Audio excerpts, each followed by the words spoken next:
गांव के किनारे एक पुराना और विशाल बंगला था जिसे लोग काली हवेली के नाम से जानते थे। ये हवेली बरसों से सुनसान थी और लोग कहते थे कि वहां रात को अजीब अजीब आवाजें आती थीं। बच्चों को वहां जाने से सख्त मना किया जाता था और बड़े बुजुर्ग भी उसके पास से गुजरने में डरते थे।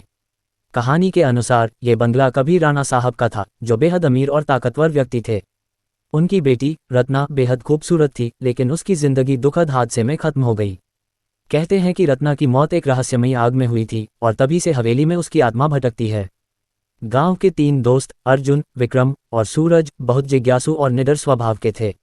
उन्होंने ठान लिया कि वे इस भूतिया बंगले के रहस्य का पता लगाएंगे। एक अमावस्या की रात जब पूरा गांव गहरी नींद में था, तीनों दोस्त टॉर्च और एक पुराना नक्शा लेकर हवेली की ओर निकल पड़े। जैसे ही वे हवेली पहुंचे, ठंडी हवा के झोंकों ने उनका स्वागत किया। हवेली के पुराने जर्जर दरवाजे को धक्का देने पर वह चरमराती आवाज के साथ खुला। अंदर का माहौल बेहद डरावना था। दीवारों पर धूल और मकड़ी के जालों ने उस जगह को और भी भयानक बना दिया था। हवेली के अंदर दाखिल होते ही उन्हें किसी के चलने की आवाजें सुनाई दीं। अर्जुन ने हिम्मत करके आवाज की दिशा में कदम बढ़ाए। अचानक एक भारी दरवाजा अपने आप बंद हो गया और तीनों घबराकर वहीं रुक गए।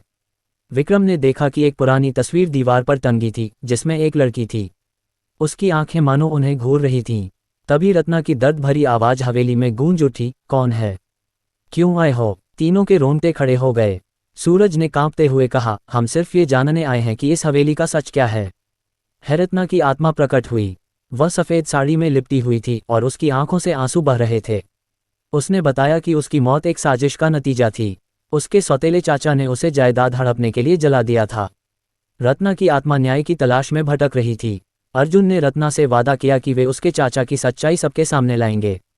अगले दिन तीनों ने गांव के बुजुर्गों और पुलिस को इस घटना के बारे में बताया। पुराने दस्तावेज और कुछ गवाहों की मदद से रत्ना के चाचा का अपराध साबित हुआ। उसे सजा मिली और रत्ना की आत्मा ने हवेली को हमेशा के लिए छोड़ दिया। हवेली अब भूतिया नहीं रही। गांव के लोग वहां बेखौफ आ जा सकते थे। अर्जुन, विक्रम और सूरज ने साबित कर दिया कि साहस और सत्य के आगे किसी भी अंधविश्वास की कोई जगह नहीं होती। लेकिन उस रात की डरावनी यादें तीनों के दिलों में हमेशा ताज़ा रहीं।